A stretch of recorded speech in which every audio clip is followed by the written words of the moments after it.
Yeah. Hey guys, to the listeners out there, this is my mom's birthday, so shout out to Ma Dukes. I don't know when you guys are hearing it, and frankly, I don't care because I don't want y'all to know the exact date of my mom's birthday. But shout out to Ma Dukes. What is up, guys? It's us. What are we gonna call this? What's the podcast? It's still the Paper Squad podcast? Nah. I want to call it. I'll name this later, but nah, I'm not gonna bite his swag. I mean, we could. I mean, I'll name this podcast later. Don't exist no more. So we'll name this podcast. We'll name this podcast later. Yeah. So we'll name this podcast later. We don't know what episode it is, but yeah, today we're gonna be reviewing "Pieces of a Man" by Mick Jenkins. So what's up to the people, Flair? It's Flair, otherwise known as Vizionz. Vizionz, correct. I need to get adapted to that. But yeah, Willie, we're gonna get into this. So we're gonna go track by track, and we're gonna give an overall verdict at the end. And then let's go. So you want to start? You want to start with the first little track? All right, I'll start. Heron Flow. Oh wait, first before we even get into that, we should get into the title. So when I first saw Pieces of a Man, I immediately thought back to like Mick's little Twitter beef with Isaiah Rashad, and how scuffle. a little scuffle, and how Isaiah Rashad had a mixtape, one of my favorite mixtapes by him, called Pieces of a Kid. So I was just like, right. Pieces of a Man, Pieces of a Kid. But then, when some digging. Yeah, when I got into when I heard Heron Flow, then I thought back to Gil Scott-Heron, which for sure he dropped an album called Pieces of a Man, which is most likely what Mick is referring to. So it's just like, okay, yeah, because it's on, and I'm most likely it happens to be that because of the fact that he has two interlude tracks called Heron Flow, right?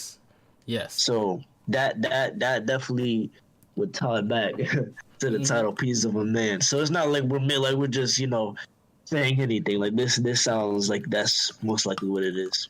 But yeah, first track, Heron Flow. How you feel about the track? I mean, I love it. It's like you love it? Yeah, it's perfect. It's the perfect mood setter into a Mick album. Like for introspective lyrics, but also like stand-up poetry, because he's not even rapping. He's doing slam poetry, and then it's clearly in front of a crowd and stuff like that. So like I feel like that's kind of like the vibe that you should be in when approaching this album, is like like a very conscious, aware of what you're actually listening to, not just put it on as in the background, but like like a slam. Because I feel it's like I feel like how he introduces it kind of brings you into like that audience. Like you're receiving everything that he's saying. You're sitting down, and all the songs that come after it, between and after the Heron Flow tracks, it's kind of like you're in the audience. Like everything that he's talking about is in the audience. Him talking about whatever he may be in on the track. And speaking of going off at that point, is that he's very casual in his lyrics throughout the entire album, so it kind of does feel like he's having a conversation. I know what you mean. A conversation between us, since we're the audience. It's kind of like he's just talking to us. So I never thought about that. That's actually a good point. Facts.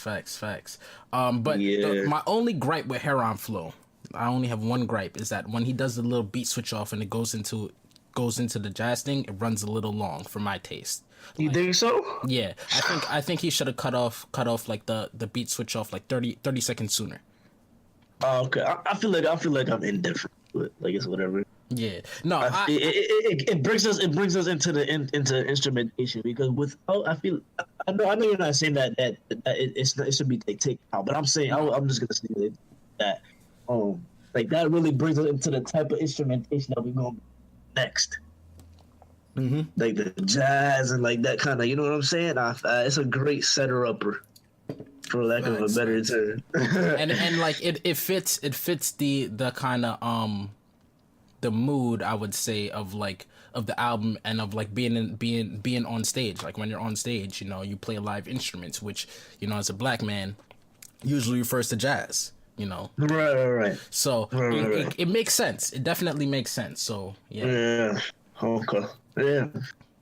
Yeah, I think that's it. You want to go up to Stress Factor, second track? Yes. Stress Factor. When the beat came out, I was like, okay, nice little. Should we play a little 30-second clip of these songs so that the audience can, like, you know, hear? You could put like a 15-second edit it in. All right. Yeah. Copyright fair use. Copyright fair use.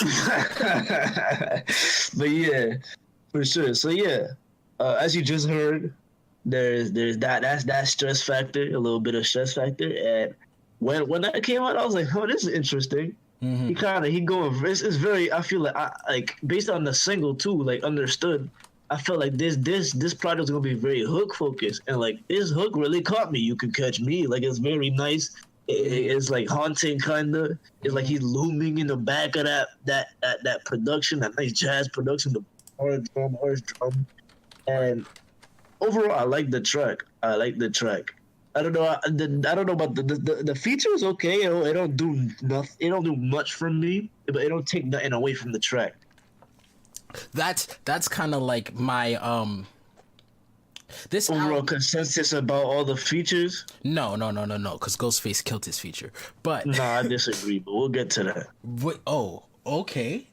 But yeah. my thing about this is that this felt like it almost felt like a featureless album. Like Mick definitely carried this album on his features, and I was very, very surprised about that, because like I was expecting a Saba feature, I was expecting a No Name feature, I was half expecting a Chance feature. You know, like just like I was expecting a lot more features and stuff like that, but like Mick very, very much so just was like, I'm gonna be the focus of this album, and then delivered it. And and also go back to Hair on Flow real quick. He asserted his dominance on that first track very, very well. Mm-hmm. But like pulling you into his world and stuff like that. Right. He did that well. I feel yeah. And he carries on the strength of his words and the strength of his delivery and everything. How you feel about the track though, generally? Oh, Stress Factors. I rock with this track. I like this track. I do. Like the hook is fire, and it's I mean, I've always liked the Mick hooks, you know. But usually his hooks are good. Yeah, I like most of Mick's hooks I like, but like, you know, like they're like you know, just like Mick's hooks are pretty good for me, and then like, you know, like a lot of the songs, like Stress Factor included, is like, you know, reminded me a lot of like my college days and stuff like that. Like, you know, how like he's just like, yo, I don't got time to figure out how I feel. I don't got a mind to figure out fake and real. I don't got dollars to deep in my pocket. Like that was my college days straight up. It's like, you know, we was broke. For sure. We was broke. It's like yeah. We were surrounded by a bunch of new people, and then like, you know, and then like since like, you know, I was away from my parents like, you know, for the first time, I was just like, yo, you know, I gotta figure out, okay, how do I do this shit? Oh, how are you moving? I see, like, you know, because you gotta watch the room and see how other people are moving too, and how that affects you and shit like that. It's kind of like not really going with the flow, but it's like playing everything by ear. Right. It's like you're young. You're doing what you don't have resources. Right. You're doing what you gotta do. Is this really what you want to do? But you don't care because this is what society kind of wants you to do. Still got dimes. They nipping at the back of my heels. Cause I look good. I dress good. They smoke. Okay. You smoke good and you stress a lot. Facts. They don't know that though. But you know what I'm saying. They just looking at you from the outside. Mm-hmm. And that's kind of what, yeah. And that's all college is, because like you got to dress good to get the girls. Right. It's always smoking good, and then we was always stressing about one thing or the other, whether it was the girls or whether it was the whatchamacallit, or not having the work or the work. Right. Having to get to class and be like, oh shit, we got to skip class because there's a party on Thursday or some shit like that. Like, right. Like it was all crazy. But like it was all very surface level like problems and stuff like that. So I know we're jumping ahead, but even Mick pointed out, he was just like, yo, it's crazy how we judge people off of like one moment and one little interaction that we have, and we judge someone's whole life like based off of it. And that kind of remind me of college. And also connecting it back to like music stardom. Like, you know, when people hear a track of yours, like it's one, you got one shot. And if they're not rocking with you from that one little jump, that one little piece, you know, you're done. You're done. Yup. So, only time the people come back around is when you blow up. Facts. Yeah. But like that's what I'm saying. But like, you know, blowing up is so hard. So yeah, it's hard and easy at the same time. It's crazy. But yeah, no, like I'm rocking with. At the end of the day, I'm rocking with Stress Fracture. You know, for sure. Say what you're about to say. I was gonna say, yeah, for sure. I feel like this song was very, the hook really like spoke volumes. I feel like that's really what that kind of sets us up for, like, okay, we have some context to what these two people are talking about on this song. So yeah, right. I like the track. Yeah, and since it brought up some, like, you know, my good memories, you know, it gets a +1 for me. For sure. So on to Gwendolyn's appreciation. Apprehensions, by the way. Apprehensions. I said appreciation. Apprehensions, yeah. It's all good. Hey, they throwing contracts at me. They should know that niggas can't read. Shout out to you if you got that. Yeah. Yeah, they don't speak. Okay. But yeah. Cool ass. With your cool ass. Yo, this track, man. This track was the first track that I was like, yeah. Yeah, this project gonna be something special. I was like I could really see it had that low key vibe, like the Or More series. If you guys heard that, and well, I'm sure we go insert a clip of this track too. So yeah, and by that you guys could probably hear like the similarities of what we talking about. The hook very very simple, but it also carries that youthness of like going playing everything by ear. And like not caring about nothing, and I want maybe you should elaborate a little bit on that, because you go. About playing everything by ear. Just a track in general. We branch off.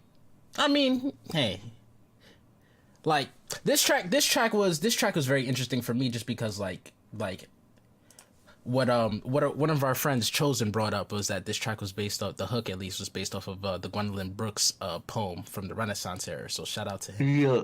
Whatchamacallit. And yeah, but like this track was very interesting to me just because, like, you know, like it also brought back this whole album really brought back a lot of college memories. Low key. Pieces of a Man. Maybe we could also he wants to, like, Pieces of a Man could be alluding to like becoming a man in your experiences and going to school. True. That could be a theme that maybe we could interpret from that, or he wanted us to be able to figure out. But at the same time, that like you would have to have those experiences, because, like, you know, some people, you know, like I would say like me and Mick are very similar people in the sense that, you know, like when I was in college, we smoked a lot of weed. You know, I had a lot of deep conversations about, like, you know, why are we actually doing this shit? Like, you know, what's really going on? Like, you know, what's really in front of our faces? Like how Mick had a line when he was just like, yeah, I was in school, and then somebody destroyed my social constructions of why I do social constructs. Yeah, I remember that. Yeah, he had that line on that album, and I feel like I had that mindset already going into college. So just based off of that, like me and Mick were already on like a similar wavelength, similar vibe. For sure. Yeah. So, but back to the track, you know, like it's weird because like it's just again, it's one of those things where a lot of things that he talked about, like, you know, like he had a great bar about Bitcoin and shit like that. And I remember when I first saw Bitcoin on the rise, I'm like, yo, I should buy some of this shit. But then I was just like, nah, what do I know? I'm just like a 16-year-old, 18-year-old, you know, I ain't no investor. I don't got no money to invest in. Right. So then, you know, I left that shit alone, and look where it's at. It jumped up to 10,000 for a Bitcoin. When I peeped it from the jump. But yeah. It was just like when you in school, everything is like a little bit simpler. You're not really thinking. You're thinking for the now, right? You're thinking for now. Facts. Yeah. And I feel like this is kind of a deeper conversation, but that could be because of the fact that, like, school wants you to always focus on grades rather than learning and applying the knowledge all the time. I've been really feeling like that lately, especially. I'm like, man, I really don't know what the hell I'm doing, but I know that I have to get the grade. Right. So I would say that will be a conversation we'll finish later on in the podcast. So stay tuned for that. for sure. Yeah, nah. This verse. Let me just keep going with the verse. But his verses, like, he's pretty in the second verse, especially. He's talking about breaking out from his path. Like, he's talking about making his own path. Mm-hmm. Yeah, I feel like that's pretty interesting. But yeah. Yeah, definitely.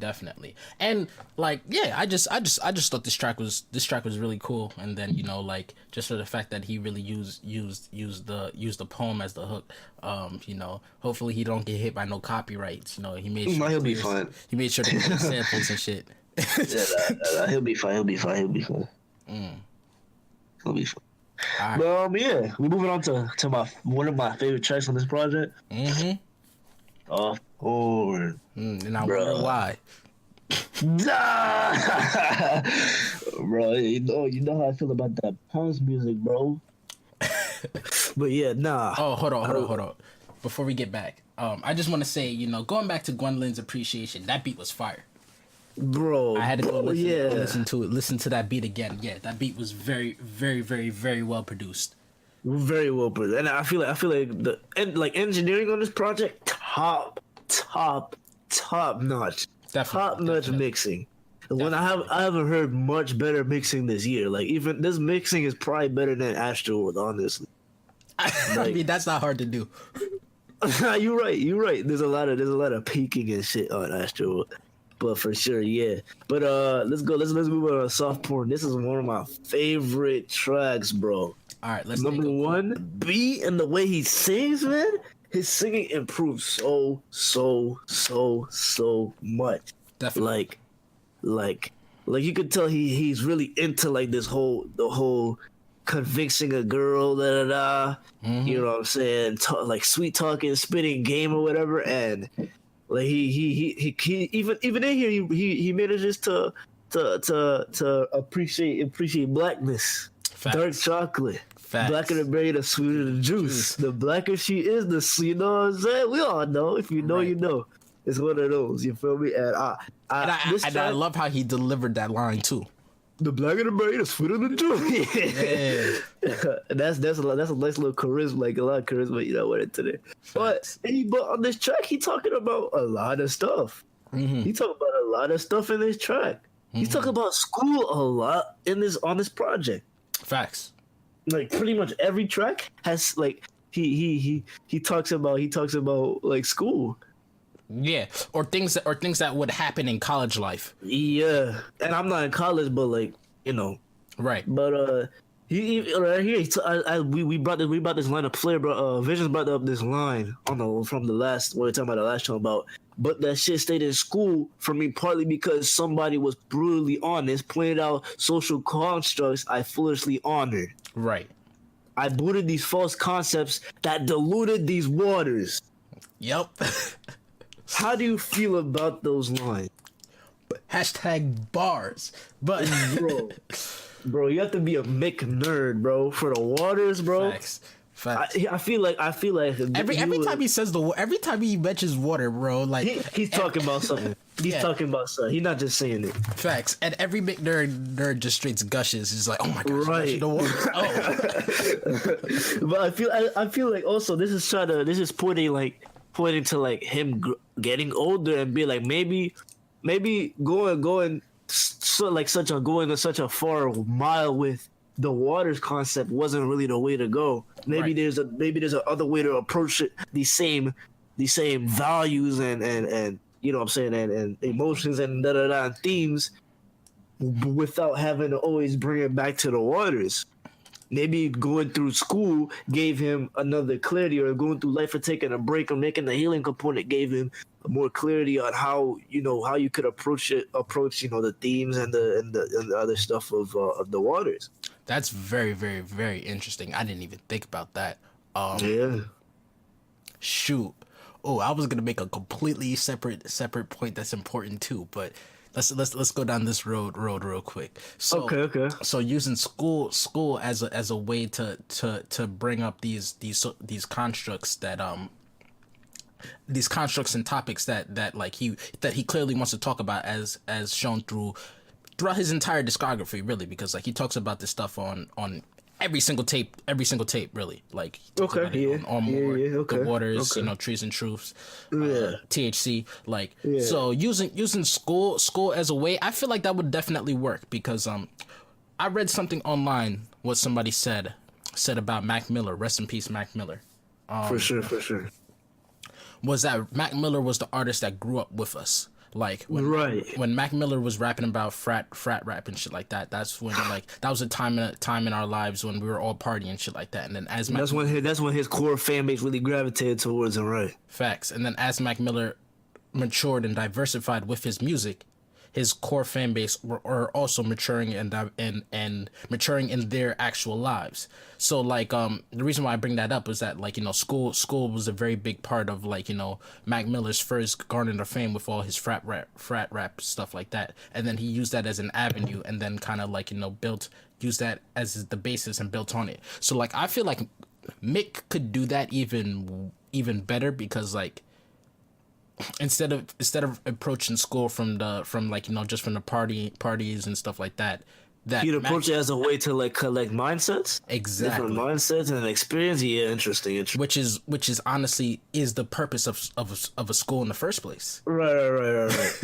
Right. So that's a very interesting concept of him doing that through his music. But the point that I wanted to make, we'll explore that later on as we delve into the other songs. But the point I wanted to make was the very next line was trying to be true to the nigga I was claiming to be.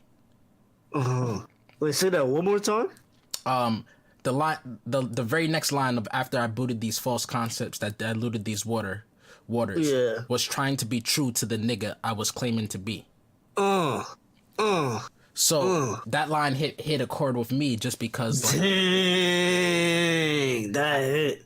That line hit a chord with me just because like that's something I struggle with every day is like walking what I'm talking, living what I preach. So it's like right, for sure. So like it shows that and Mick even brings this up later on in the album too when he posts his lyrics of what did he say? He said something about he sent shots to somebody.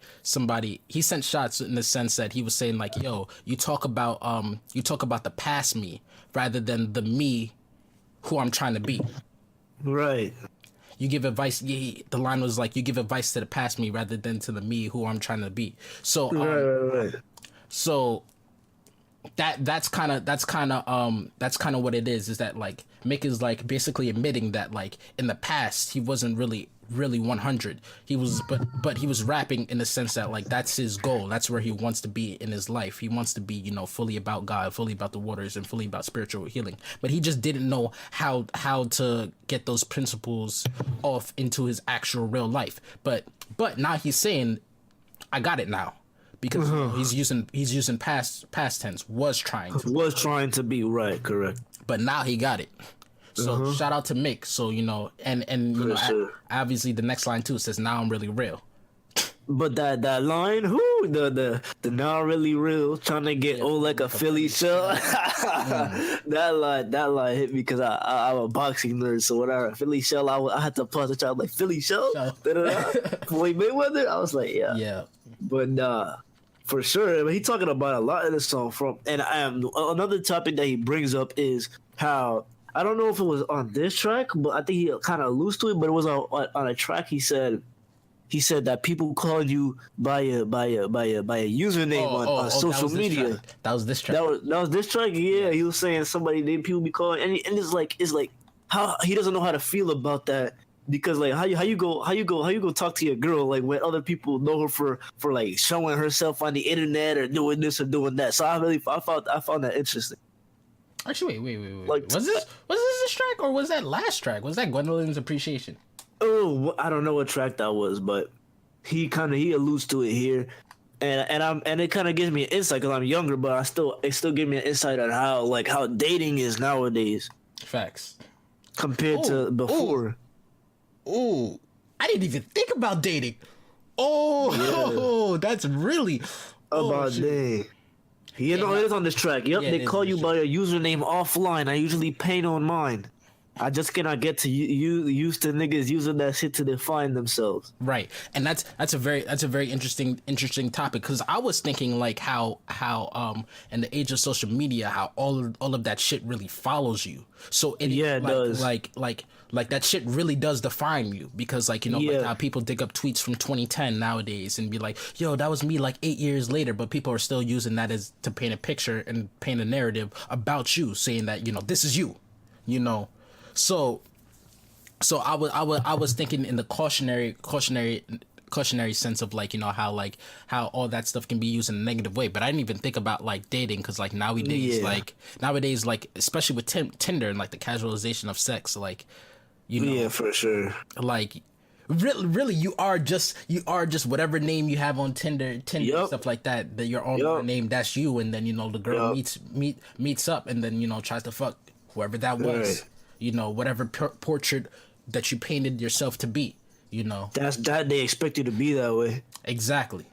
So it's kind of like this social the age of social media and the information age is kind of like I was talking about this. It's kind of like making us think about the information age as being more cautious of like keeping the same energy, because that shit go follow you.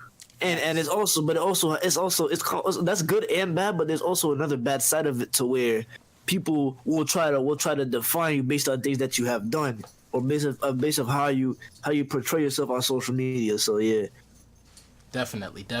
So like, and it's crazy how we're only 4 tracks in and we're already finding all of these hidden nuances and meanings in the lyrics that, like, you know, once you sit back and actually take a listen to like what he's trying to say and like, you know, what he's highlighting, it's very interesting and deep topics that you could definitely delve further in than we have. Like, we could have on every track, we could spend hours talking about these stuff. Right. And there's more in this track too. Right. And not only that, is that more things in the albums will also interconnect. Right. So, and he said, wallet full of centuries, I still can't get that time back. That line, honestly, that line makes me think of reparations.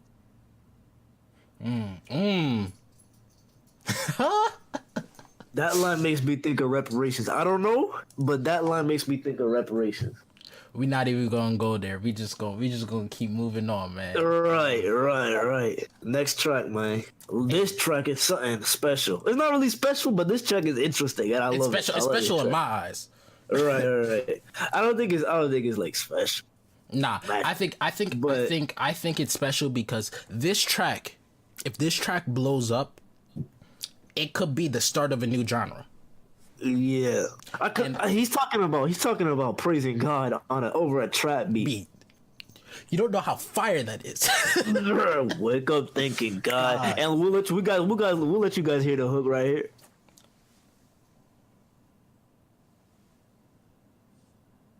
All right. Yeah, man. But this track, he's just spitting bars pretty much. Facts. Also there's more talk about social media. He said niggas thirsty wasn't popping shit in person. Niggas Hercules on the internet. Yeah. Keep that line too. Yeah. I was like, oh my, he's sending shots. And the thing is, like, and even on the last track, he said something about, nobody wants smoke. I'm a poet, this and this. I'm like, you know what I'm saying? Like, he with the smoke. Like, everybody, they want, and you know, we all know we all know these people. Facts. My favorite line, though, was 1,000 thread count, soft ass niggas prone to pillow talk. That's crazy. Ooh, and the reason why that line is so hard is just like, speaking of another thing, 1,000 thread count, soft as niggas prone to pillow talk. The reason why that line is insane with the pen. Facts. The reason why that line is so hard is just that what did we just hear from the Pusha T interview with Joe Budden was that Pusha T got all this info because 40 was pillow talking. Yeah. So this album came out at the right time. Like Mick Jenkins just peeps the game. Like yo, niggas pillow talking. And what do we know? The biggest rap beef of the current times. You know, all the information got divulged from pillow talk. Drake lost an Adidas line off of pillow talk. Right. So you just like, you know, soft ass niggas prone to pillow talk. Watch your hoes, bro. Facts. And something else we was talking about earlier, I brought it up.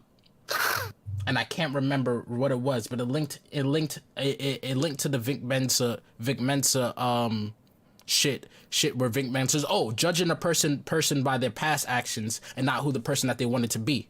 Which is you talking about the X shit? Yes, you know how Vic Mensa dissed X in his BET cipher, right? Yeah. And I find it crazy how Mick threw a line on this album. Basically, it's almost like he was directly addressing that situation. He's just like, yo, you judging a man off of his past actions instead of the man that he was trying to be, which directly goes to what X was, because even though X had a bunch of shit in his past, you could tell by his transactions and like the steps that he was taking is that he was changing himself into a better man and the man that he wanted to be, which is what you know, he died so that we couldn't, you know, RPX, so he couldn't fulfill those steps, but he was definitely on the way. So for sure. So it's crazy that like, you know, Vic like it's almost like Vic was sending those shots directly at Vic Mensa in that line. Even though Vic Mensa is his boy too, but exactly, you know, do what you gotta do. No one's safe, but like I don't think he was sending those lines directly to Vic Mensa just because this album came out too soon for him to have penned for that to be a reaction. Yeah, for sure. Like the album was finished like 2 months ago, so exactly. So that's which is why all of these lines are even so crazy, is because like Mick is coming off it's like a prophet. He's just like, yo, I see how these niggas move. I'm gonna put it in my raps, and then lo and behold, these niggas are moving exactly how he rapped about. Yeah.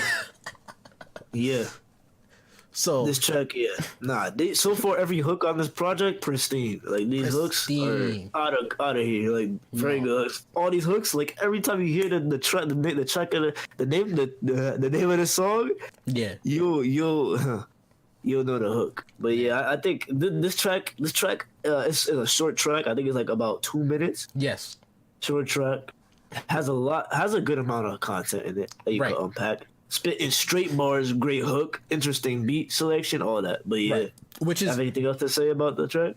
I just want to talk about its sequencing real quick. Was that great sequencing, putting like, you know, after a couple 3-minute tracks, you know, one's closer to 4 minutes and shit like that, put a nice little 2 minute, and it's a trap beat, so like it gives the listener time to, you know, recuperate, even though he's still spitting his bars, but like, you know, the listener like, it's not nothing heavy, right? They just relaxing, you know. But when you really listen to it, it's like, yo, it is kind of heavy though.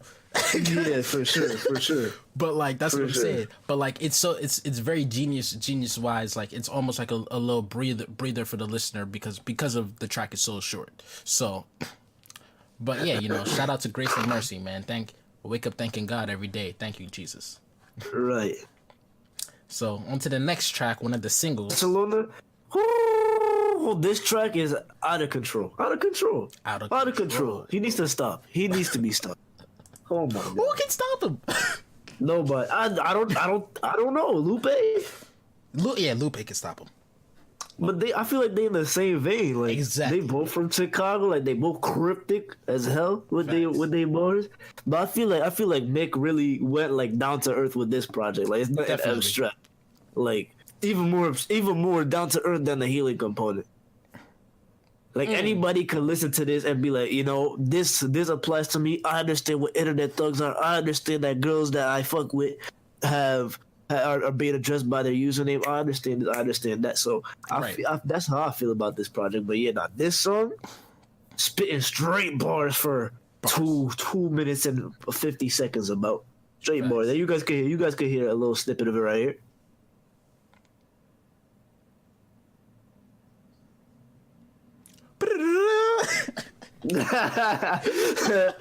Oh my god! But yeah, so yeah, that was just a little bit, like a little taste of the bar that he was spitting.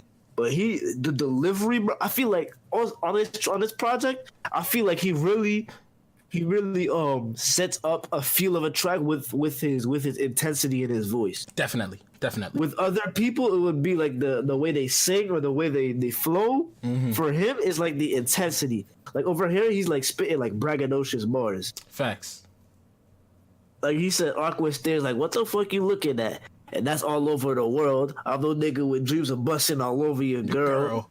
Like he said, like he could if he wanted to, but he don't want to. But he could if he wanted to. Like he's like, I mean, it's nice, but like he's talking about a lot in this track, but he's not talking about nothing profound. Like he's spitting bars. Hey! Don't let the bars fool you that he's not talking nothing profound, because some highlight profound shit that he's talking about. Granny praying for it. She says we ain't Christian and right. Even water can't save mixing dark with the light. With the light, that was a good bar. That was a great bar, but like that's profound right there, just because like but but I mean like the theme of the track. Like it's not really a theme that he's focusing. You know what I mean? True. But yeah, but he definitely has. Yeah, he has great bars on this. But yeah, man, that bar. Mogul talking business, moving at the pace of a slug. What are you talking about? You talking about DJ Khaled? No.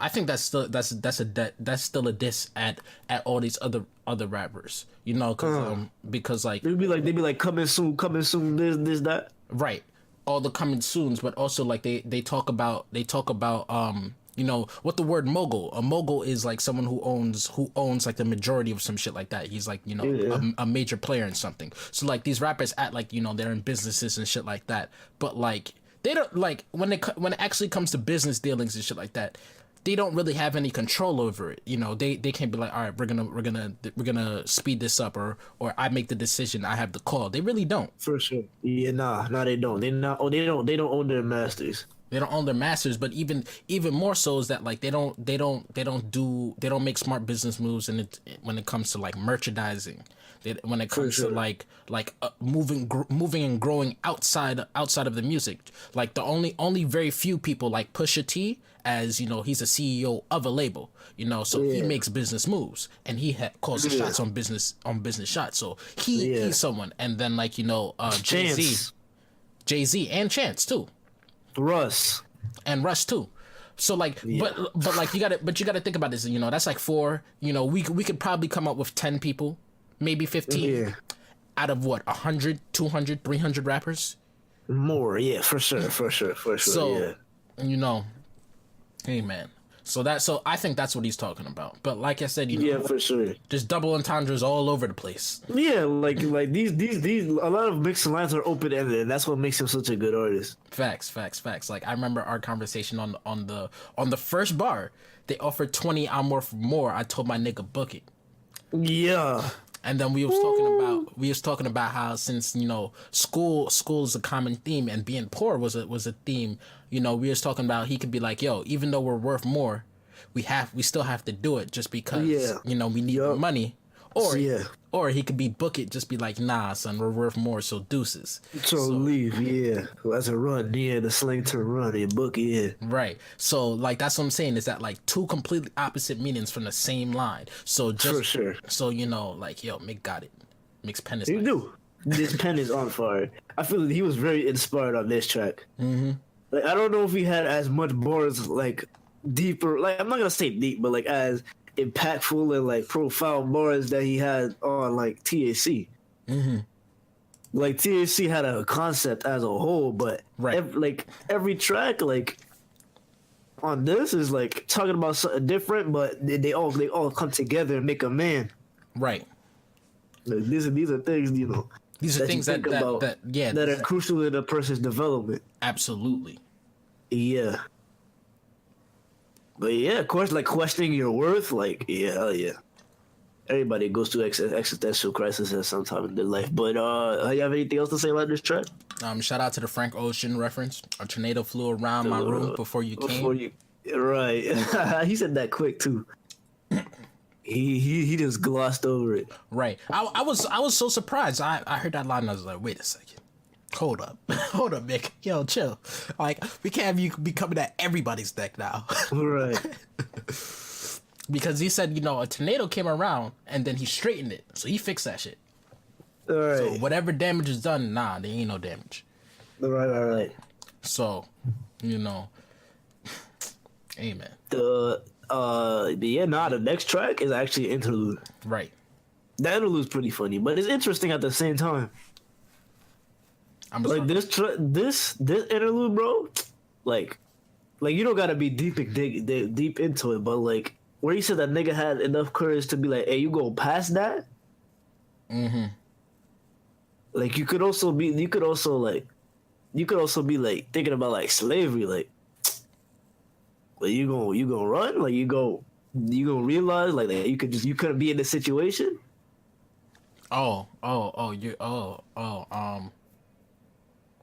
Like he put that there for a reason, for sure. Definitely. But it's a relatable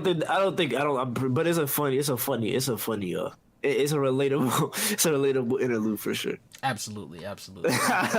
It'd be like that. You gonna be like, you're not gonna. That's disrespectful. Be like, past that. Yeah, the man will pass the blunt when he finished. Right. Nah. It's because he said someone had enough courage. When I heard him, I immediately thought like he was kind of like appalled that the man asked that. He was just like, "Yo, you got the gall, the nerve of this nigga? Ask my blunt? You crazy?" Like you didn't even ask like, "Yo, can I get a hit or two or some shit like that?" Like approach you like, "Yo, I see you smoking. I'm broke. Yo, let me get." Yeah, he feel entitled to the blunt, like right. Right. How you feel entitled to my blunt, nigga? And it be the niggas who don't even bring nothing. They don't bring Dutchess. They don't bring shit. They come with their 2 hands swinging. Facts. To the crib. Hold on, that niggas. But yeah, cool little interlude. I think that's about it, right? Yeah. Next track, your favorite track. One of my favorite tracks. I'm not gonna say. I like a lot. But yeah, this is one of your favorite tracks. Like, how you feel about this track? You can go first. Hey man, this track is stupid fire. Just because like the hook, bro. We gonna play the hook now.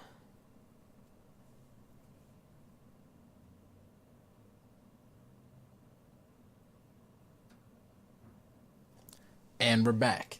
Like I feel like this song kind of had like the closest thing to like a Waters vibe. Not really a Waters, but like a Waves THC vibe. I feel you. Yeah, I can see it. You know what I mean? Like, because the track definitely had a nice little groove to it. Yeah, it was like happy. Right. Had a happy nice little beat. Yeah, man. Don't call me. He's talking about a lot in this track. But go ahead. Don't call me a hater just because I wasn't fucking with the flow. Like that's such an important line, man.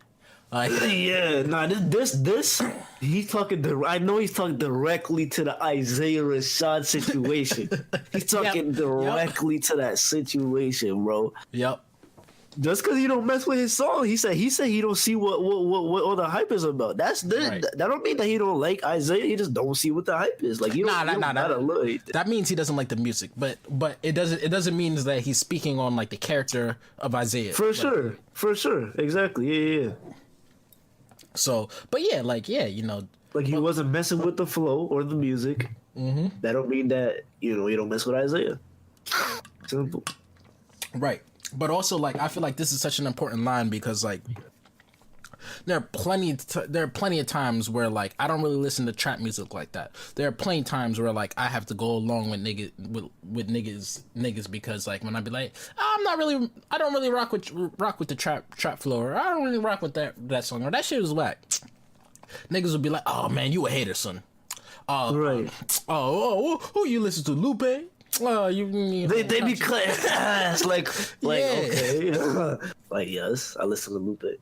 Yeah, Lupe is nice, nigga. But they be like, you listen to freaking trap. Like I remember when Travis Scott was like small, bro. I used to be like, cause I never used to like Lud Foe. Like he's like a gangster rapper. I used to be like, yo, I don't mess with Lud Foe, bro. Like I don't really like it that much. They're like, bro, you a hater, bro. They be like, you like Travis. You know who you like? Who you like? Travis. You Travis. Travis. Yeah. You Travis. Like, bro, how you gonna call me a hater and all this just because I don't like it's cool. Like you have to understand that people not everybody gonna mess with you. I feel like that's also a crucial lesson that makes up a person. Like eventually everybody gonna be like, yeah, I understand that. Not living people will be messing with the wave that I'm on, or like gonna be messing with like the type of the type of wavelength that I'm on. Right. Yeah. But there's a lot in this track. Let me see. But yeah, so yeah, that I feel like that was a very important line. Some other highlight bars for this track. My tribe is of Judah, your kind is of Judas. I was just like, that's crazy. Referencing Kendrick Lamar. I'm an Israelite. Don't call me black no more. The word is only a color. It ain't facts no more. And Judas in the Bible like betrayed Jesus, right? Yes. Yeah, I remember that. I seen the Bible movie. And which follows up the next line. I ordered the Caesar, Brutus among us. Brutus, there's no Brutus among us. Okay. And if you know Roman history, Julius Caesar was an emperor, and then right. And Brutus was his best friend who betrayed him. Right. So your kind is of Judas, and there's no Brutus among us. So ain't none of your kind in our group. Right. Like we pure. Exactly. So yeah, just how he followed up those two lines, super fire. For sure. He got like a lot of he's good with references. Facts. Accommodated my vices, exonerated emotions, and then I'm coping Macaulay Culkin. I travel my demons over Bohemian Rhapsody. They draw lines in our widow's peak. We don't peak at capacity. Jesus, man, he crazy with it. Facts. And but this track, I didn't really like. Honestly, I didn't really like this beat that much. What?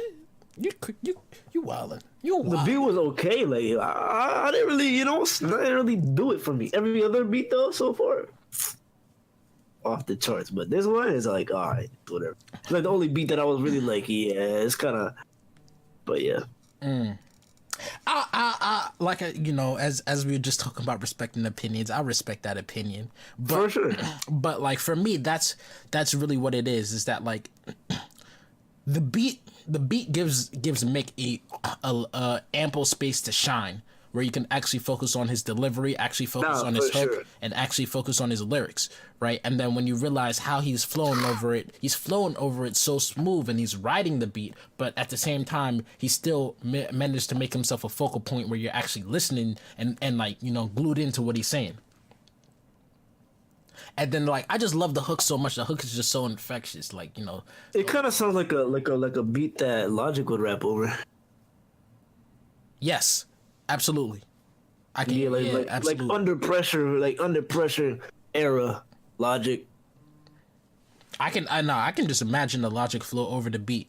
Yeah, up on that girl been go crazy. You know about no been my baby. About with the Yeah, I feel like he'd go with that flow. Even the rapid fire flow. No, he wouldn't. He wouldn't. He would go with the he would use that flow, but I'm just saying even the rapid fire flow would work on this beat too. Oh yeah, no, it could work. Yeah, for sure.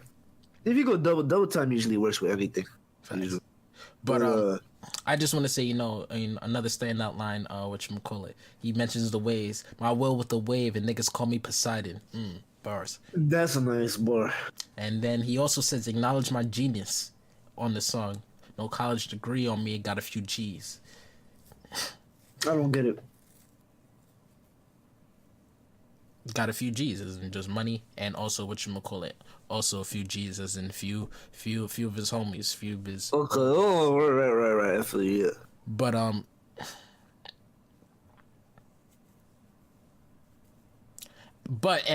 thinking a few G's and G's could whatchamacallit could even mention no college degree but got a few G's as in graduates. Got a few graduates with me. That'd be crazy. But I'm not sure he meant that. But yeah. But it could apply. I mean, yeah. But that's probably not what it. Right. But that could just be us reading too deep into it. But Right. But yeah, anything else you want to say about this track? No, I think I'm straight. This track was an okay track. It was whatever. I liked it at first, but then I listened to it more. I was like, oh, that's all right.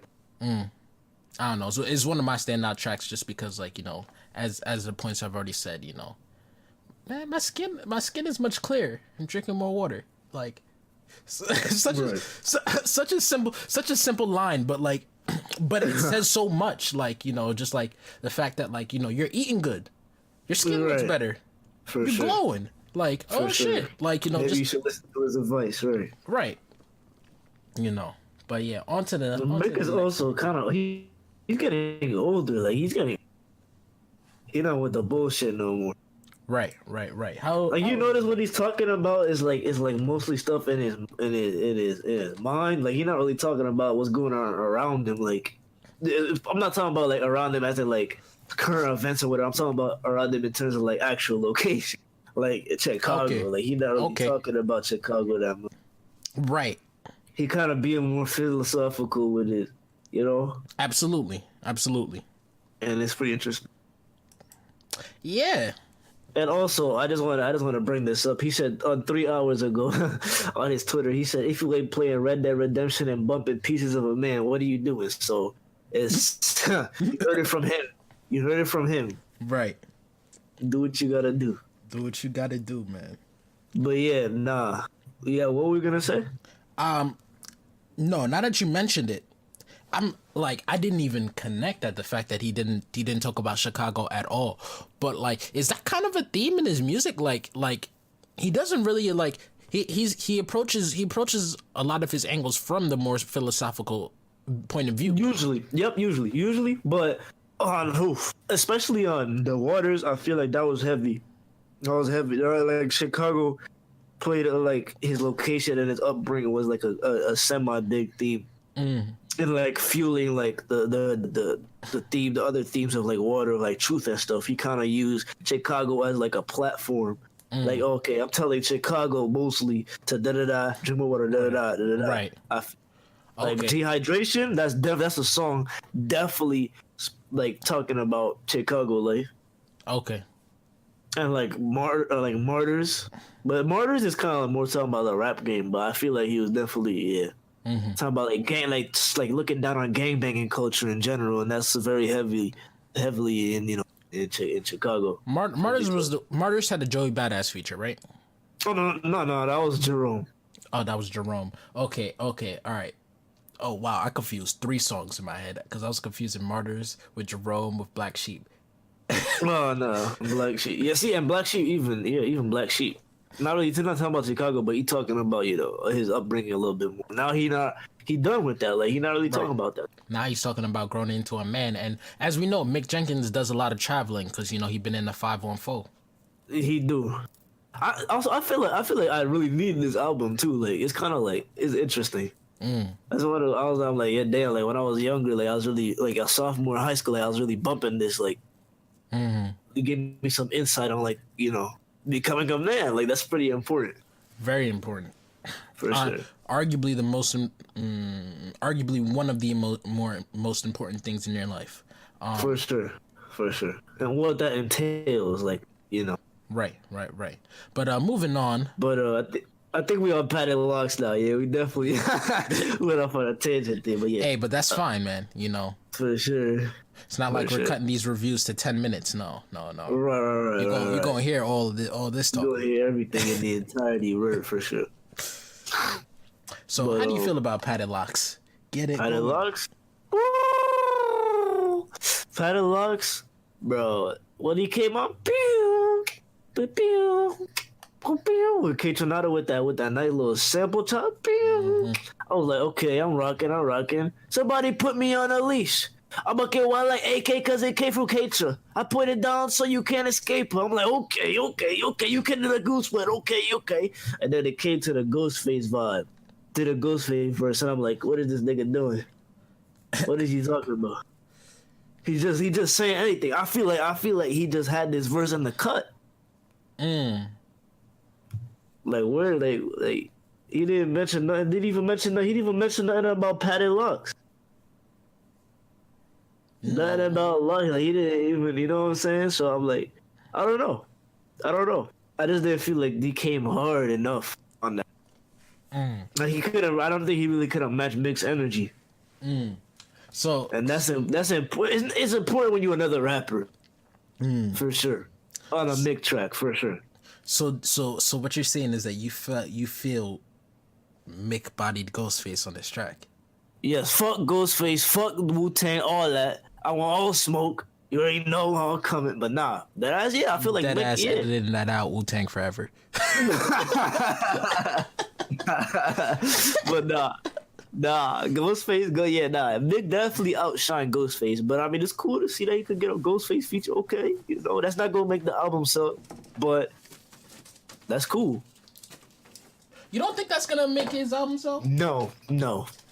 Only hip hop purists care about if Ghostface is on a if it was featuring Wu-Tang Forever, that's a different story. But then he don't know Logic, so he don't go get all that. But right, he's just like, yo, I can afford one, not the whole. Yeah, right. It's like you could have. I see somebody in the comments when the single dropped. Somebody said that Action Bronson would have been a better feature.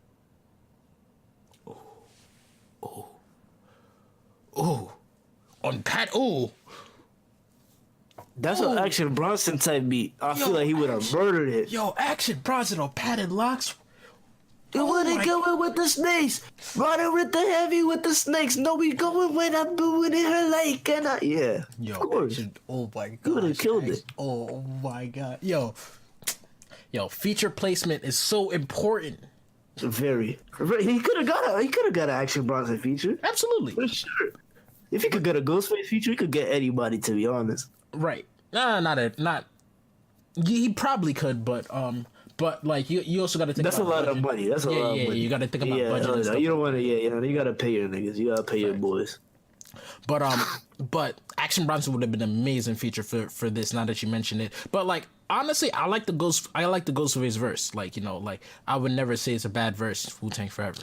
But he just hating on niggas. Yes, I'm a hater. I'm a hater, and I'm hating on Ghostface, hating on the new generation. Yes, I am. Oh man. So all the old heads always gotta hate, man. Like fuck. Amen, bro. You an old head too. I am an old head. You in that vein, so. So I feel him. He the nigga said, what he said, bro? He said, fuck your chain blinking, auto-tune singing. I'm a killer bee straight out the hive and I'm stinging. The sling doctor, Botoxy girls licked up. We soul trading them like Don Cornell, get your dick sucked. We fist fucking the money, we running down jewelers. We flooded backstage out like ice in the coolers. Bro. Oh, wait. Running down jewelers, run the jewels? Fist fucking the money? Oh my god. Yo, okay, that was fire. Never mind, the song is amazing. Never mind, the song is amazing. Next track. Ghost. Now. My favorite track of the project. Look at this nigga here out here. Bro, this track, bro, is so good, man. Like, it's just so good, bro. The beat is like the vibe. It's like the little, it makes you twist your spine a little bit, like, the little shoulder, Please don't demonstrate twisting your spine. We are not liable for any spinal injury that may have happened when you twisted your spine. Yes, nah. Anybody who break their spine is on me. But that ass though, that's all. Bro, he's talking about. This is what I like when Mick gets in this bag. I love it. I love when he gets in this bag. I love it. You never really. The I don't like shit. I don't go outside. That bag. I love that bag. He got on it on or more the anxious, I believe. Yes. It was called Funky Flowers in my Gucci bag. Boy, look, he bought it like a Gucci face. And I love. And actually, the Mind was a feature on it. Why isn't the Mind on this project? Why isn't the Mind on this project, man? I was wondering the same thing, because like that's another feature. I was like, yo, wait a second, I don't don't hear the mind on here. Nowhere. Right. I'm like, yo, like, nah, son. Like, nah, son. Like, we rocking with the mind. Even though you you ain't got no project out, but we rocking with the mind. Like, right. But nah, the reason why I like this song so much is just because the way he really I think he didn't really outdo the beat. Like him and the beat are like, it's like a symbiotic relationship kind of like they work together like seamlessly. You never really see me out unless you see me out. Like he really in that, and he really like it's dark, and he talking about like some dark shit. Like how he want to be by himself. People want him to come out, like but he working on his own shit. Like it's kind of hard being. I like when he talks about like how it is to be in the spotlight, because he definitely in the spotlight now. And it's like people rushing you to get your project out. Right. And he's talking about materialistic shit, like how he don't really care about that. And he spits bars like this is like one of his most cryptic lyrics, like verses on his project. Honestly, I mess with it. I mess with this track a lot. My favorite track on the project. Definitely. It's definitely your favorite track. You can just hear it in your voice. But you never really see me out. I be on the road, but I ain't in the crib. But I'm on the road, I'm working on my penmanship and my relationship. But this is another track that I vibe with on a spiritual level, just because this is really me. Like when I don't party a lot anymore. So I really just be at home, chilling or working, or actually going to work, because I'm like Mick, I'm not famous, so I got a 9 to 5, except my 9 to 5 is at night. But I go to work. Oh my god! I go to work. I come home. I make music, and and I'm chilling. Like I don't want to be around all these too many a bunch of people and stuff like that. And I don't even how he starts this line. I dig my personal space. Yeah, I dig my personal space, bro. I don't need you in my face. And I don't need to be talking to you. I don't need you to just be talking all the time. Like sometimes it's best to just shut up. And for sure. And how Mick even said on some later songs on the album, how he was just like, yeah, sometimes I just want to smoke my weed and be in the corner chilling. Don't talk to me like I'm here, in a later song he's like, yo, I'm just here to smoke and chill, I'm not here to be talking up a storm or be the life of the party. Nah, not with it. For sure, that's not my vibe. So I feel Mick. I 100% feel Mick on that. Because that's kind of the pocket I be in all the time, and that's why I feel yo, me and Mick are very similar. Because shit like that, I was just like, yo, that's right up my alley. The hook is just me. The hook is me. Mm-hmm. The whole is just me.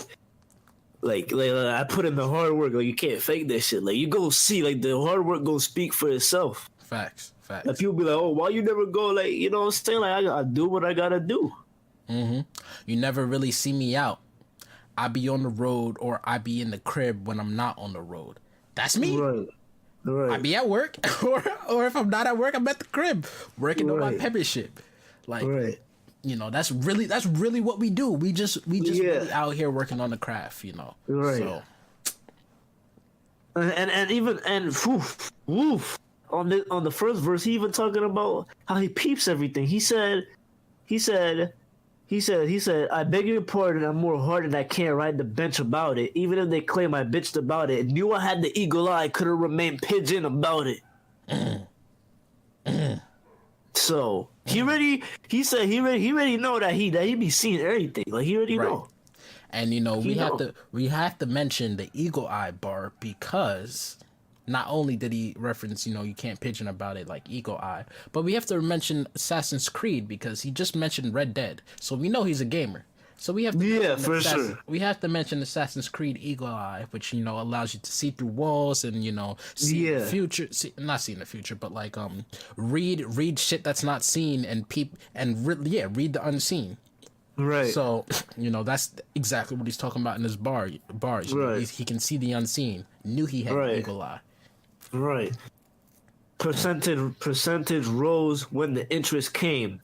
No. They couldn't fuck with the vision. Now you see me in vintage frames. Percentage rose when the interest came, and all that hate just fanned the bigger flame. So he's saying all that shit you're talking about, how Big hates Isaiah, this nigga still going higher and higher. Like he do his own thing. Facts. I'm simply saying when I'm saying I go Super Saiyan. I supersede all them niggas that go with the grain. That's why you never see me inside that lane. Come on. Come on, man. All right. But yeah, we about to move on to Hair on Flow, the second one. Yeah. Did it, dash. You dig what I'm saying? I dig it. Oh man. I'm actually gonna put applause there. But this I like the Hair on Flow tracks. Like they work well. Definitely.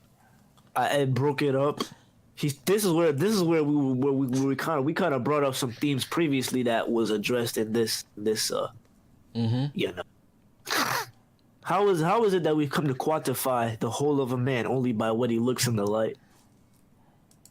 Well, dash. You dig what I was saying? That right. Damn if I know. Like why he's asking a question. Like he's saying, why is it like that? Wait. Hold on. I'm like a thought is coming to me and I'm trying to get it. You can keep talking. All right. He said, why is that like that? Like why? Like you know what I'm saying? Like why still now 2018? And this is probably an old poem he's referencing. But he's still saying how this is even more applicable to now. Like why 2018 are we still relying on how the way people look and how the way people move but how they actually are? That's you know what I'm saying? Damned if I know. Right. Dash. That's Morse code for it. Well, damned if I know. Mm-hmm. And he addressed this in the first Hair on Flow track. Right. I can't. And he also says, I don't see no ladder, but they keep telling us to climb out. It's dark down here. How we gonna climb out if every time we try to climb out is something else? It's something else that comes up. We can't see where we supposed to go. Nobody giving us no help. Preach. We being judged day by day by the way we look. Oh! I just want to say that's a double entendre. It's dark down here, referencing that black people. For sure, yeah, black people and it's dark. We can't see where for sure. You know what I'm saying? It's Yeah, this is a very strong poem. Is there anything you want to say? Did that thing come to your head?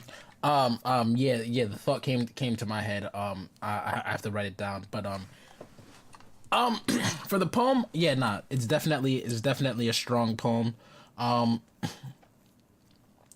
yeah, all the points that you brought up were great points. I don't think I really need to say anything else. I just want to say that that was a very interesting point that he brought up that I never even thought about, like that we really only judge a person on how he looks in the light instead of like a holistic review of a person, of like including his dark thoughts, to the point where like we don't even as a society don't even allow those topics of conversation to even come up, which I feel is one of the reasons why we have such a high mental health problem in America.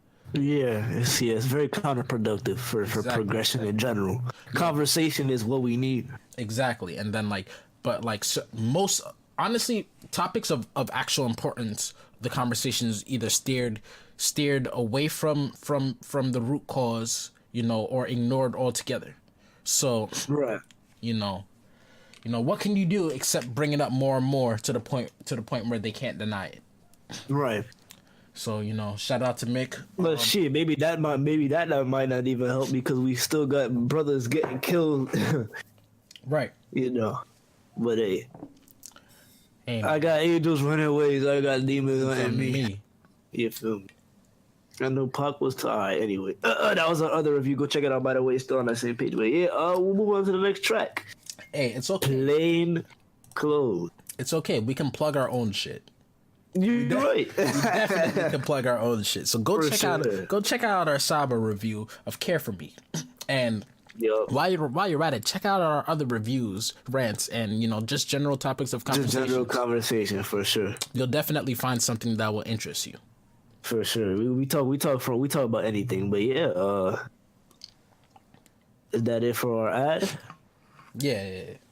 Okay. This ad brought to you by. We don't have a name yet. Right. That's crazy. We really don't have nothing. But we gotta talk about that after for sure.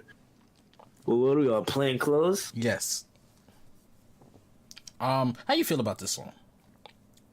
He has a good voice on this. I've been hiding out in place. I've been hiding up before these fucking playwrights. He's that's pretty interesting. He's kind of flexing on this track. Yeah, humble brag.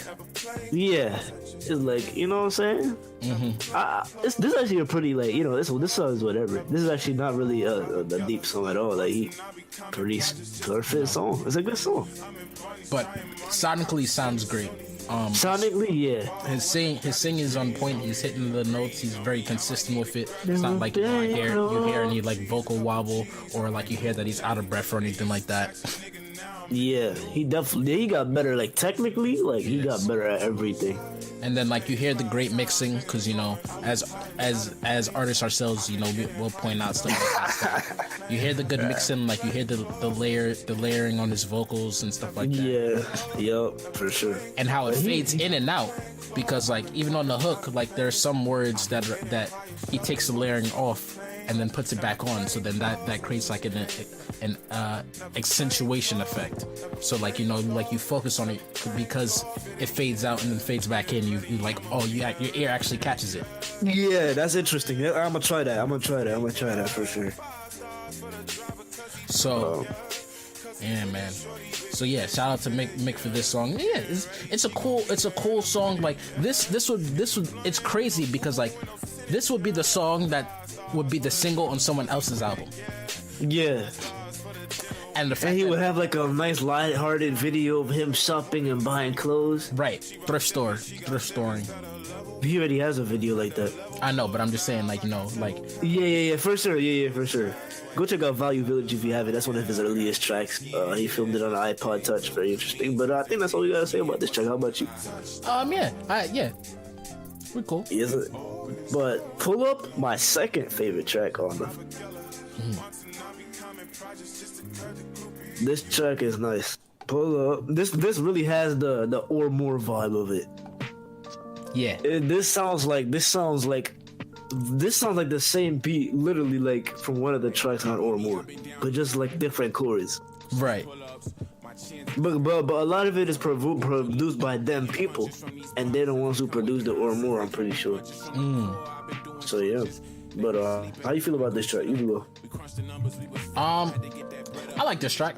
I like it. I rock with the or more tracks and stuff like that. And like I said, I feel Mick on such a deep level. Is that like this is another shit I've been going through. Is that like a lot of my friends have either graduated college or still in college, right? So like we're all scattered up all around the place. So like like some of them are in Cali, some of them aren't even in the country anymore. They be in like Spain or like Germany or whatever. Some of them are like upstate New York, where like it snows three quarters of the year. Some of them are like like in Florida. Shoot, one of my homies who I went to high school with, Davon Reed, got drafted into the NBA. Bro, how you gonna say his whole government? Yeah, because he got drafted into the NBA. He played for the Phoenix Suns. That's crazy. So his whole government is on there. Shout out to Davon. You're right. Bro, shout out to Davon, bro. He probably don't remember you, but shout out. Shout out for that. But it's funny because we went on a trip to Houston together. Sponsored by the school because my school is fire. But that's off the point. Is that like all these people who I know who I grew up with and shit like that? Is that like we're all gone. We're all scattered into different places and stuff like that. And like we rarely see each other. So like like this song also hit close to home because like I be feeling like this sometimes. Like, yo, like, you know, if you in town, pull up on me. I don't care what I'm doing. Like, you know, I'll make time to hang out with, you know, my close friends who, you know, I haven't seen in a break. And like, For sure. not a lot of people feel like that, because, you know, some people will just be like, yo, you know, it's just your friends from way back when. It's whatever, you know, you made new friends, you know, you move on with your life, right? So it's so, like, you know, just the fact that Mick feels like that, where like he rather keep his old friends than go around making new friends, you know, like puts him in like in the same mindset as me, which is why I'm like, yo, me and Mick, I feel Mick on a spiritual level, like we really like that. Yeah. No, I just like the lyricism on this track. How he like he gives different like ways of like using the word this phrase pull up. Like the different meanings of pull up, like pull up on somebody, pull up as in the actual pull ups exercise. Right. It's pretty interesting. So yeah. Yeah, that's a good track. I like the track. That's good. It's funny because like I'm sitting here talking about all the emotional sides on all these songs. I feel like a bitch.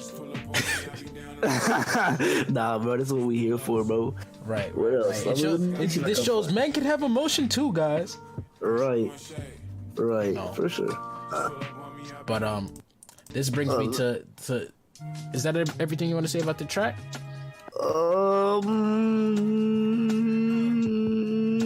Yeah. Cause like, you know, his lyricism, you know, doesn't need to be. We don't need to harp on it, you know, anymore. For sure. He has bars. For sure. And by now, like, everybody will get the idea. Yeah, he has bars. Consensual seduction. Woo! I love this song. This song is an anthem.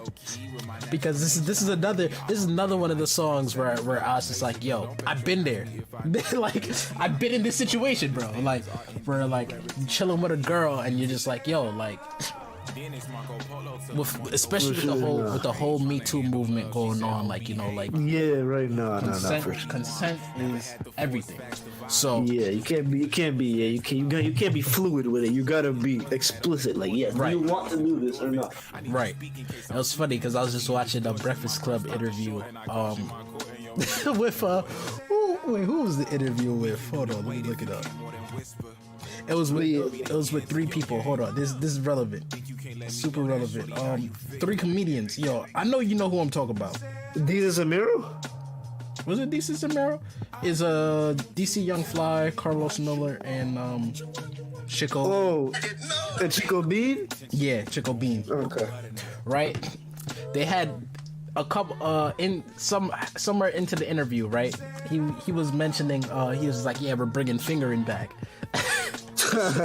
And he was mentioning, he was just like, yeah, DC Young Fly was like, yeah, you know, like the reason why we do it is because, like, you know, like it's kind of like it goes back to the idea of consent. He's just like, yo, like I got my finger, like right now I'm touching the place, like, you know, like Where you would do it, right? yeah, like you know what's gonna happen next, like For sure. is it cool? Like, you know, I'm kind of already, like, you know, like Right. So, like, you That's know, interesting. That's interesting. you know, it only, like, you know, what I'm gonna do from here is, you know, you already know. So Because I'm already doing it, pretty much. exactly. So, like, you know, like, stop me now or forever, or like, or what you would call it, or you Be careful. This is very sensitive waters. That's why I said, you know, that's why I stopped myself. But I said, either stop me now or you win it. Oh my god, no, this is an important track. I always like when artists, like, Absol does this too, where he talks about, you know, like females and like Right. different, you know, like feminism. This is not directly linked to feminism, but it's definitely, you know, it's definitely the other side of men that we don't get to see. Honestly, it's like he took a feminist topic and then talked about it from the male side, from the male perspective. Yeah. Like men, like this is also becoming a man. Like, asking Right. for consent is manly. Like, you gotta Right. make sure everything is you know, Right. set in stone. You know what I'm saying? Except You know what's going on. I'm gonna be the nigga to put this song on when I need to ask for consent. I'm just be like, and then when the hook comes, say it out loud. Jesus Christ. But yeah, nah. This track is great. Well, you have anything else to say about this one? not specifically about the track, but back to you know the Vic Mensa shit. How Yeah, go ahead. how Vic Mensa was kind of like, you know, trying to be a champion for like, you know, women and like, you know, against women abuse. And while that's a very noble cause, you know, a lot of people said that they didn't want to hear it from Vic Mensa because he has abused women in his past. So I feel like it's great to hear that from Mick, you know, someone with a clean record and shit like that. And then the spin that he put on it was also, since it's from the male perspective, it feels very genuine in the sense that, like, For sure. like, you know, Like, this is something that we would want to hear and that we could, you know. right. And it feels like, you know, this is his actual experience. It doesn't feel like he's talking for anybody, or like, you know, or he has an agenda back behind him. This is just how he feels. Right. So I feel like, you know, if people could put more stock into this would be a record people should put more interest and stock and money and power behind and eyes on. You know, I don't think people will, and that's a whole different conversation. But if someone was gonna champion the movement, I would say, you know, Mick should do it, and then these type of records, right, from artists like him should be the ones to, you know, push that agenda forward. Yeah, I wouldn't be surprised if Kendrick would follow suit. Right, Kendrick too. Yeah, and Lupe too.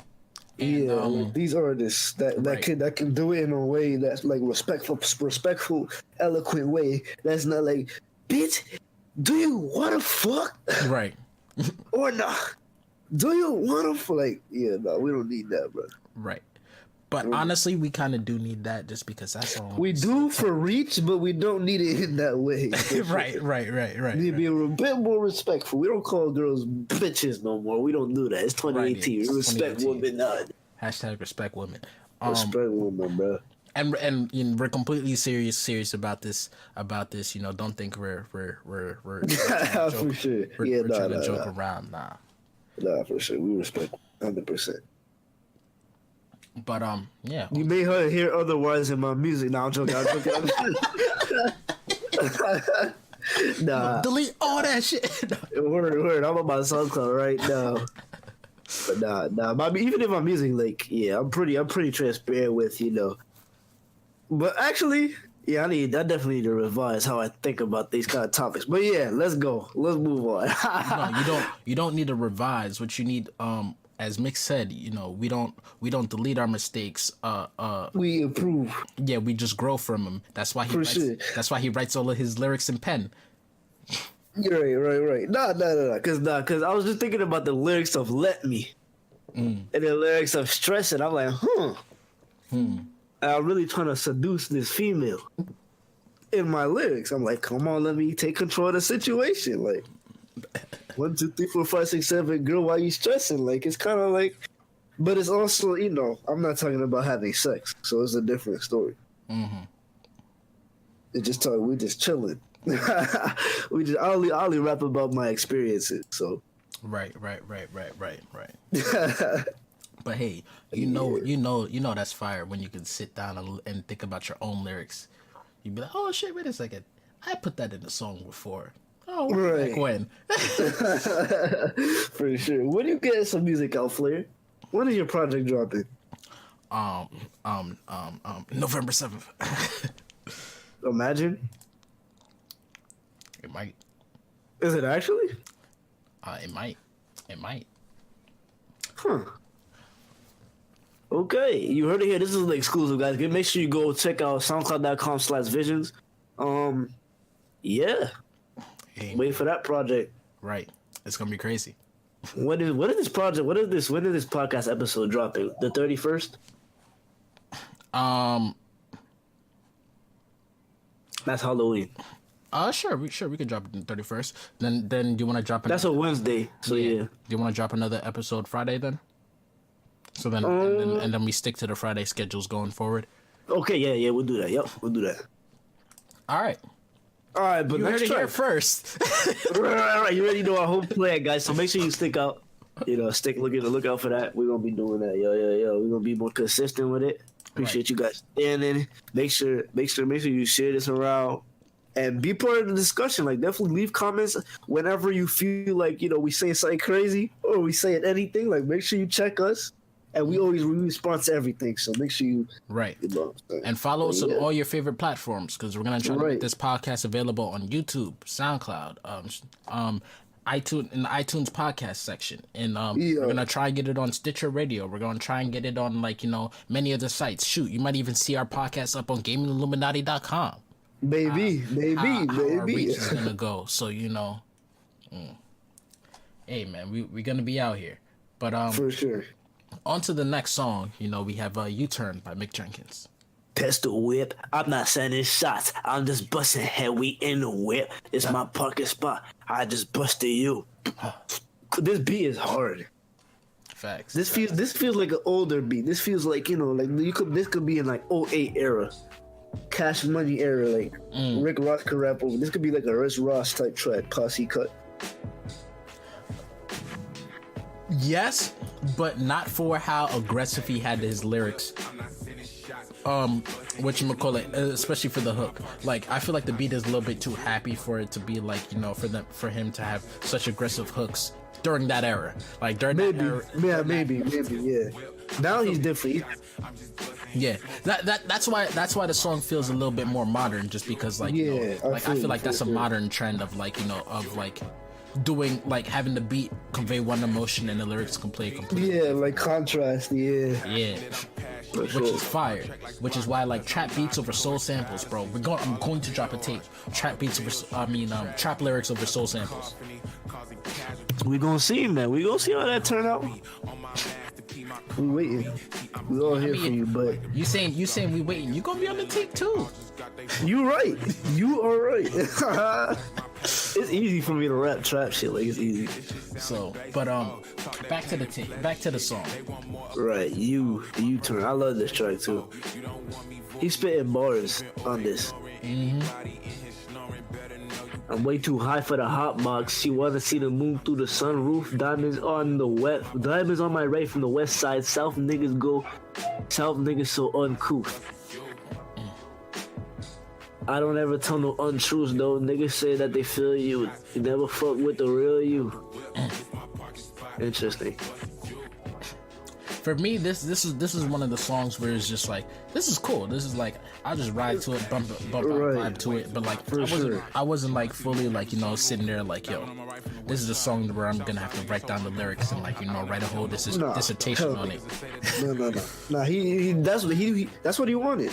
Mm-hmm. He didn't want it to be that way. Hold on, I'll be right back. All right, so I feel like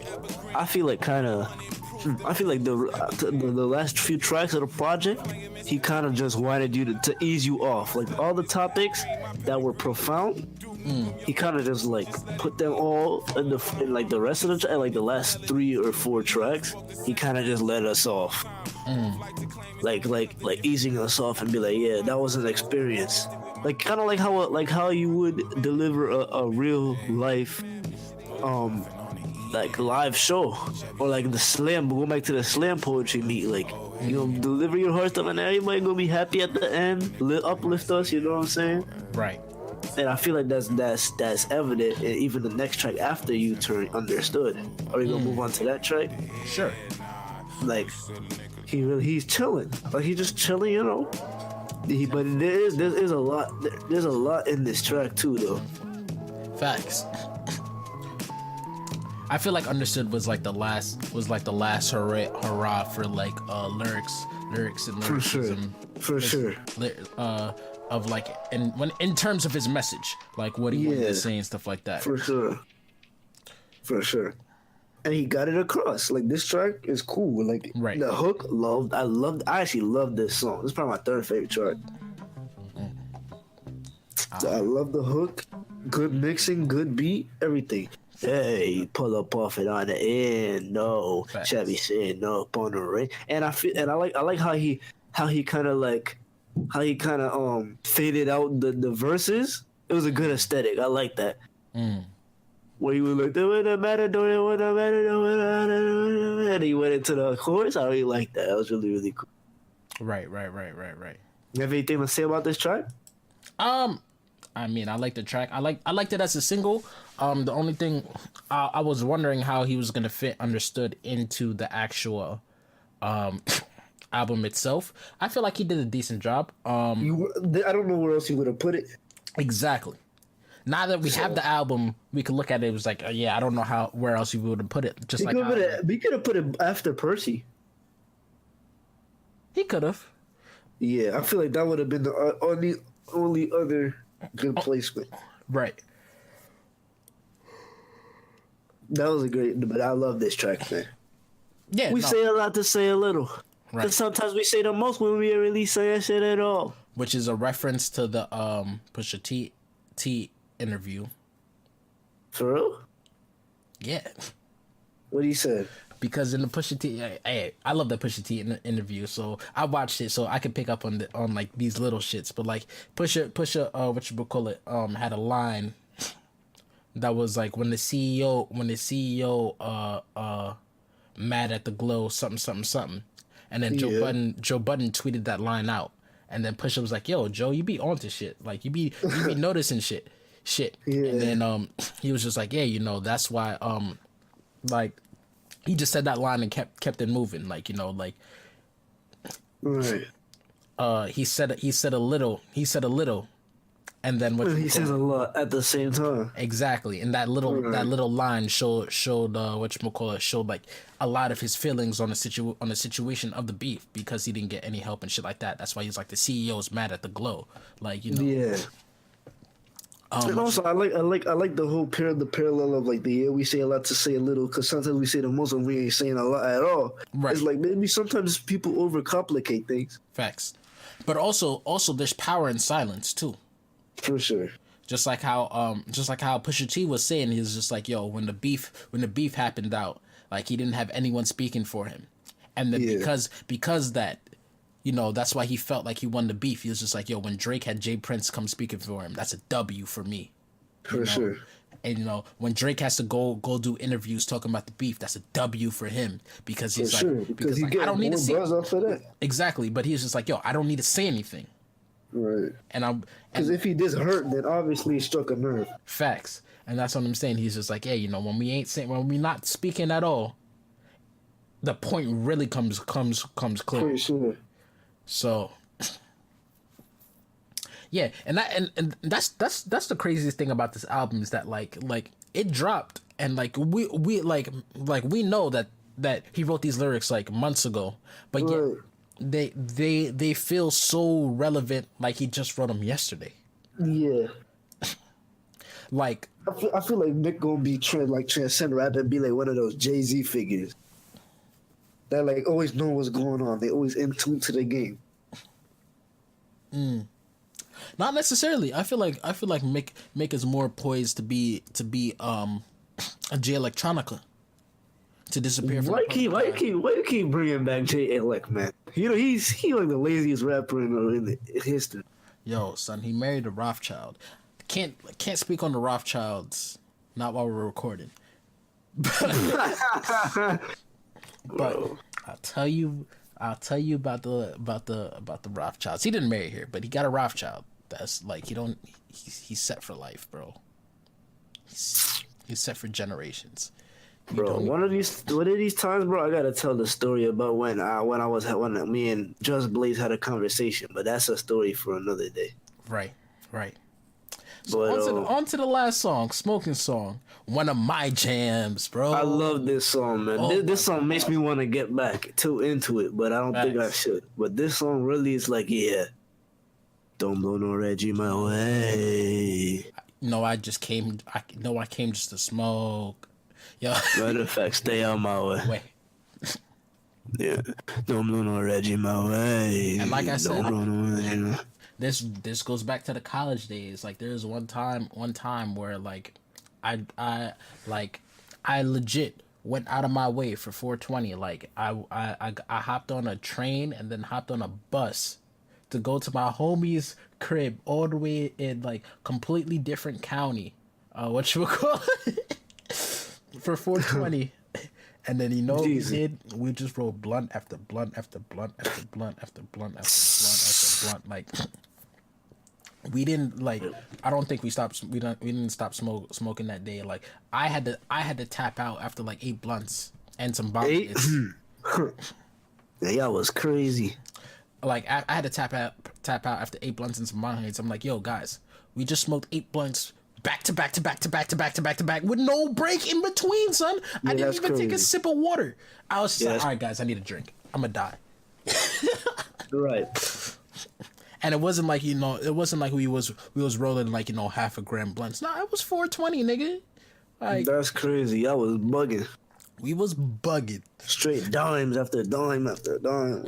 Son, more than the dimes. They was putting like 2 grams in these blunts, bro. That's crazy. Putting like 2 G's in these blunts, and then like when I tapped out, I was like, "Yo, guys, can we take like a 20-minute break?" They was still trying to. They was still allegedly. Allegedly. They was still trying to roll up. They was like, "Yo, guys, I'm gonna go drop my girl off, and then when I come back, yo, son, let's roll up some more blunts." And everyone was like, "Yeah, cool, yeah." Actually, no, we should roll up some more blunts right now, and then when you come back, we'll roll up even more blunts. Right. And I was just like, yo, these niggas here, son. Like, I'm 8 blunts high. Like, I don't need to be 10 blunts. There's not too big of a difference between 8 blunts and 10 blunts high. I'm already glued to my couch. Right. But yeah, man, just like, don't blow no Reggie my way. Real shit. Yeah, like, just stuff like, I just love the song. Very, very chill vibe, blah, Yeah, I love the live instrumentation. I love it. Facts. I like the vibe, and I like some of the lyrics. Just like, like I said, make it just remind me of me. Fresh, I got dressed at the corner, or whatchamacallit. I'm gonna just sit in this corner here. Roll up the dope on my dolo. Like, yeah. First, I got dressed at the corner, huh? Remember when we was in Polo, huh? Really, if ever again. Cause temporary gonna be ready to spend. Yeah. Fucking no comment, my verse look crazy on paper. I write up in pen. Ain't no erasing mistakes. We just learn from them until we earn from them. But like, yeah, as I said, we mentioned some of these lyrics in the past album. We don't really need to say too much more on it. Just know that, like, we rock with this song heavy. This song is a vibe. Is a real big vibe. And for like, sure, no. And like I said, this is another one of the songs that brought up memories. Like, yo, man, I used to do this. I really used to pull up on people just to smoke, like, right. or have people pull up on me just to smoke, like, right. And it's just like, yeah, sometimes we would smoke and then be like, all right, yo, you smoked, deuces. Right. That's how it be. No, that's how it be. Yo, so like, yo, how you? Yeah, so we was straight savages, but yeah, man, we learned from, like I said, ain't no erasing mistakes. We just learn from them till we earn from them, which is why we put them in our raps so we can earn from them, because we've already learned from them. And I think that's a perfect place to end this album. Learning from mistakes? Yeah. Right. Because I've been reading a lot of I quickly read some impression comments about people talking about this album. And right. And like people are like calling this a misstep. And like some people even had the gall to call like his whole, like, half of his discography a misstep. They're like, after the Waters, I don't know, Mick's just been making missteps. Like, there was this in THC, there was this in Or More, The Anxious, Or More, The Frustration. Like, and then like there was just talking down on this album. So like, I don't feel like none of his albums or any of his work or discography is a misstep, in my opinion. But let us know how you feel down in the comment section below, if you're on YouTube or SoundCloud. For sure. Don't never feel reluctant to leave comments. We always respond. Exactly. And one thing that conversation got me thinking was, when people score a song or a record or an album, like, you know, what are the elements that they put the most value in, and like, is everything weighted equally? What things have more weight, and then sometimes some things have more weight some of the times, and then have less weight some of the times, you know? So like, how does that go into scoring the album? And then if you want to hear more about that conversation, check out our next review coming on Friday. For sure. All right. Anything more? We give a final verdict. What do you give this project out of 10, bro? Hit the people with it. I'm feeling in an Anthony Fantano mode. I'm feeling light to decent 9. I'm feeling a strong 8, light 9. But that's on an objective scale. Right. So, you already know what type of time I'm on, enjoyability wise. This is a very enjoyable product. I've been listening to this project nonstop. Facts. Yeah, my reasoning why I give it a 9 is that, like, even the songs that I think are just cool, like U-Turn or Pull Up and stuff, or Plain Clothes, like, I think those are all cool songs and stuff like that, and like, I wouldn't skip any of them. Right, correct. And then for me, there's so many standout tracks like Ghost and like Smoking Song, because I love this song, and like, you know, Reginald, I love that song.